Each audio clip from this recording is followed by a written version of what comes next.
Hello and welcome to Leadership Wednesday.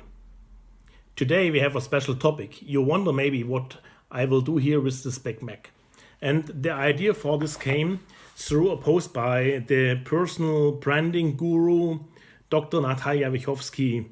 She shared that her most viewed post was the one where she was dancing in a unicorn costume along the floor. Also, Gary Vee shared that his most view was when he was eating a bowl of blueberries. So I decided today to purchase this Big Mac and to have a bite before I share with you.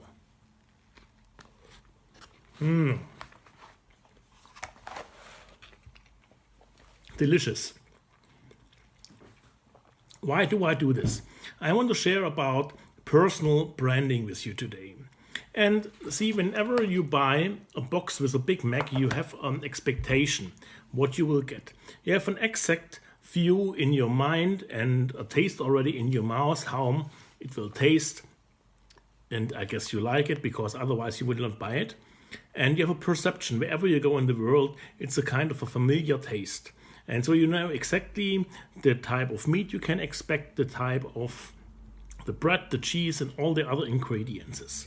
And that is very much the same true with you. Wherever people see you for the first time, either on LinkedIn or on a seminar or in a shop or as a customer, they have a certain expectation. There is a saying that it takes only 5 seconds and people have made up their mind. My question to you today is, what is the first impression? What is the perception of your personal brand? What people get from you when they see you the first time?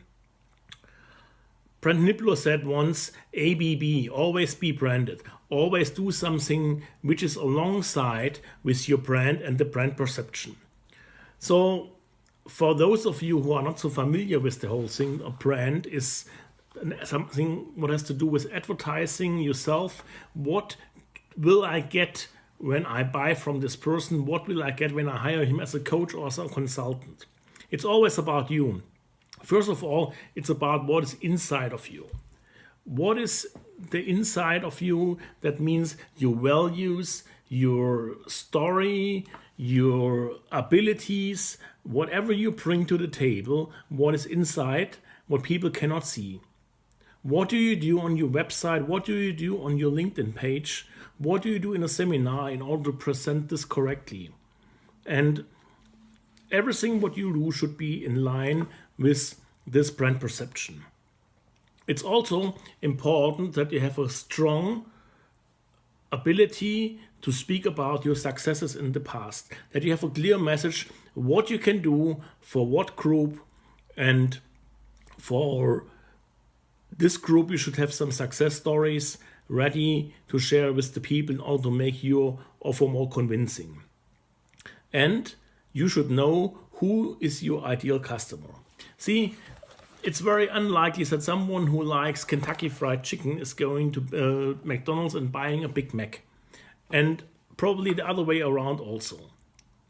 And so it's the same with you. If you don't have a very clear idea who is your target group and who is your ideal customer, you will be the check for all people. And that is something what is not very appealing because it's a very wide offering and not specific. So try to narrow your group down as much as possible. And then use recommendation and endorsement as much as possible. Let other people brag about you. So whatever you can do in order to get this, you can, for example, when you're finishing a job, you can ask for recommendation. With LinkedIn, there's a very easy feature. You even can formulate the recommendation and ask your customer or your client to endorse you with this text. The same you can do with colleagues or with former teammates or with customers or family members or whatever. And as more you have, as better it is, because they will give you automatically some kind of trust beforehand before the customer has bought from you. So I hope this was a little bit helpful for you. Let's see what I will do next week. but be sure you come back to me. I promise it will be not a kitten or a puppy video, but it will be nice for Leadership Wednesday. Thank you.